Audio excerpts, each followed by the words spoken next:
We're back to the Neil Haley Show, and I'm excited. Welcome to the program, author Salah Bachir. Salah, thanks for stopping by. We're going to talk about First to Leave the Party, My Life with Ordinary People Who Happen to Be Famous. Salah, thanks for stopping by again. Thanks for having me. How did this all come about, your book? I started writing little tidbits on social media about my life and history. And I had a kidney transplant and I got sepsis and had a long recovery period. And during COVID, so started writing these, and friends said they had heard them before and wanted a fuller story. And so we turned it into a book, a little bit about iconic people and a little bit about me. So by the end of it, you've got the whole story, but you can read any chapter in any order and still get something out of it. So tell me a little bit about the background of how you've met all these famous people so people know more about you. I've been working in the film and video industry for about 42 years or longer.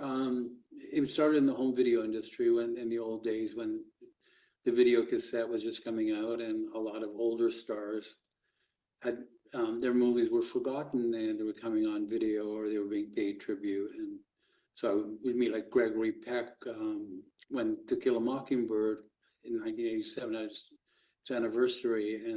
And also in the film industry, we did a lot of tributes to old legends and raised money for the Film Center and other charities. So we paid tribute like to Jimmy Stewart and Ginger Rogers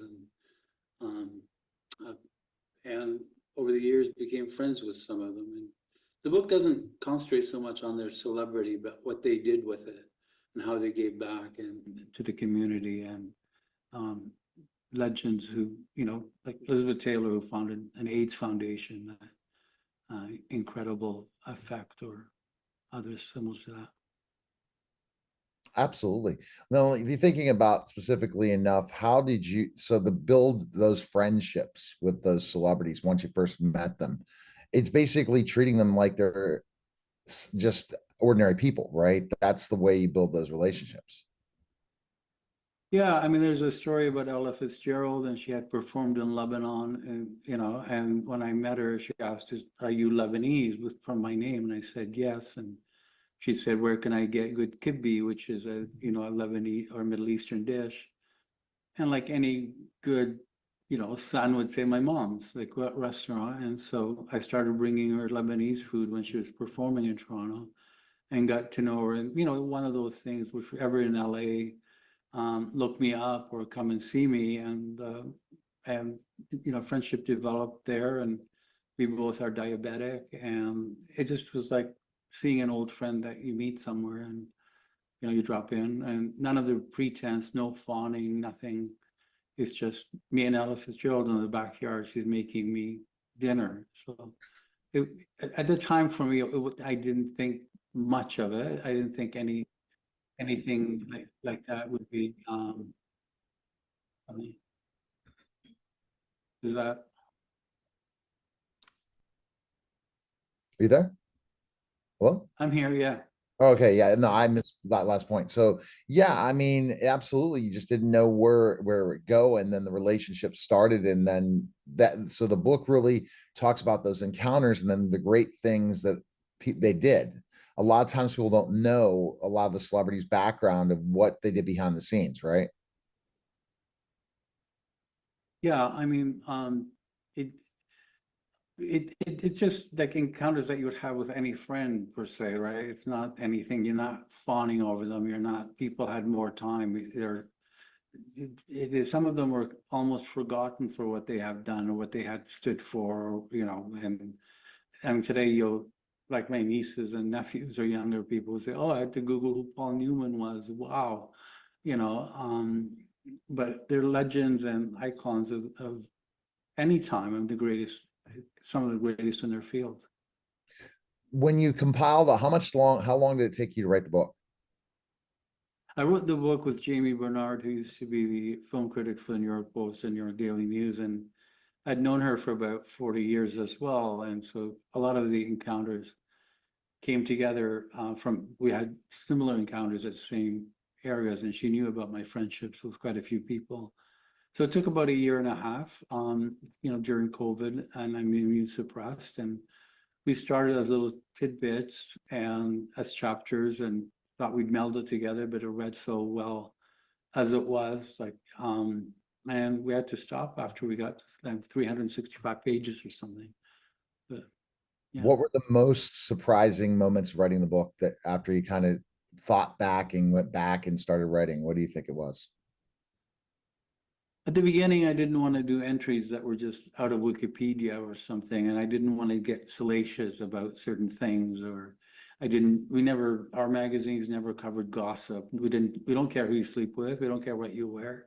It's your choice. It's not one of these, like, not everyone can go out and get a $50,000 Dior dress or get dressed by Tiffany's. And so we didn't really ever care about that. So the whole thing is treating them exactly like your neighbor or your friend. And there was a little couple details that Jamie brought out. I had, a couple of flings, like with Edward Albee and Keith Haring, that she wanted included in the book, and Elizabeth Taylor coming over to try on my pearls and exchanging jewelries and stuff like that. So she brought out quite a bit in me, and Yeah.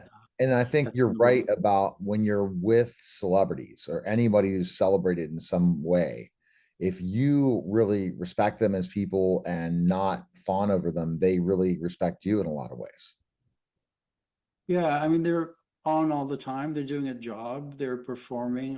Who they are on screen isn't necessarily who they are in real life. And sometimes someone can't finish a dinner without someone approaching them and saying something, or as if that person is the same person that Jimmy Stewart is not necessarily the same person as you know in Rear Window or any other of his performances, or Marlon Brando is not the Godfather. I mean, just uh, uh, it's just that you protect their identity, and they help protect you. And it's also not going around and asking what it's like to be this, or what's it like to have slept with this person or that person. It's like, I don't really care. And I think you're laid back. The thing that the success of my show interviewing celebrities is because I have the number 2 celebrity podcast, World According to Feet Spot, always interviewing celebrities, is that it's just really having a conversation with them, really just, and not being intimidated by whoever you're talking to, and really just going down to earth and really diving deep into who they are as human beings, not what they are in tabloids or what they are on their show, but really figuring out what really makes them passionate. That's the important thing, where you build that connection in any interview. If you're not able to build a connection with that person, you're not going to have a great interview.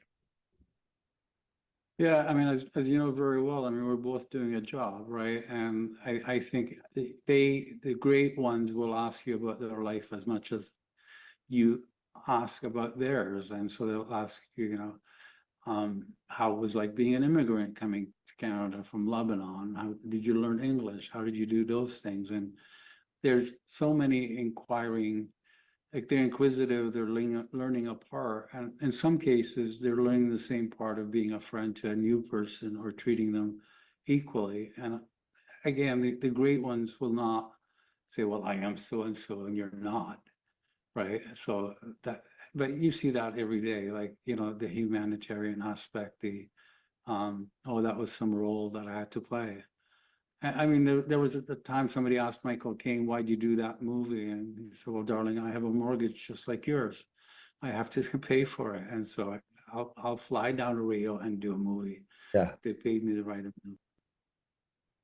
They do the extra sacrifice to get to where they are, the hard work that they had to put in to finally become with the talent. It's not just talent, it's hard work.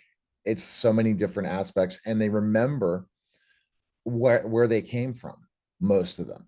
And that process, especially if you meet them later in their careers, they understand that, and they've matured in those certain aspects to say, I know where I came from and I'm not going to be this way. And I think that's the key thing. And I think that the celebrities that you highlight in this book are ones that people should go ahead and say, maybe I don't know them very well, I didn't get the chance to check out their work. So you have a lot of different reasons for writing this book, it sounds like. Yeah, and I think highlighting their career later on and what they did with it, and some of the most powerful movies, like, you know, that were made, and at some point, people have forgotten their contributions or how they were, first in their field. Like someone like Eartha Kitt, who was, speaking out against the Vietnam War, was blacklisted, and her mother was raped, and all the stuff that comes with them, and their background, and how it's about survival, and you're not the flavor of the month each time, and what it builds character and helps you actually. It inspires people to be greater than they are, to reach, never give up, to reach to those heights. And Right. How was the feedback? How's been the feedback so far? People who have read the book. What do it's you been think? great. It's been really great. It was an instant national bestseller, and some great reviews out there, like Margaret Atwood and Kim Cattrall and Elton John loved it. Oh, Those wow. aren't bad people to have in your corner, right? Oh, yes. And did you have Elton for dinner ever? Did you ever have an opportunity to have? I've been with Elton at different events. We've had his husband David furnish over. Oh, Yeah, really? Okay. See, that's and great to get that feedback. Those endorsements will help you even further with the book and the bestseller. So, what is next for you? Is there other things that you'd like to talk about so that people can get to know you more and what else you're doing, just not just the book?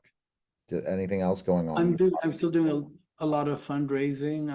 I've done a lot of fundraising over the years. I'm doing a capital campaign for an Indigenous Cultural Center, where Robbie Robertson was from, and we have a celebration of his birthday on July 5th. It's called the Woodland Cultural Center. I'm active in raising money for healthcare.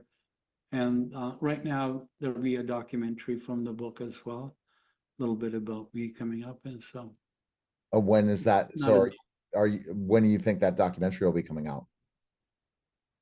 I got to free up my schedule a little bit, those things. Seems like I you're just got to be on busy. the other end of the It camera at seems like that you just time. keep going. Yeah, I know. There's so many different things. So the Yeah. best place people can purchase the book, where can they go? I know it's available in different bookstores and It, all over yeah. yeah, Amazon has a sale on right now on it. You can visit salahbashir.com, and it'll tell you which local store you can go to and buy it. And if it's not available, supplies have been in its second printing. So just ask your independent bookstore to order it for you. All right, we appreciate it. And that's the thing, to celebrate and celebrate what you do.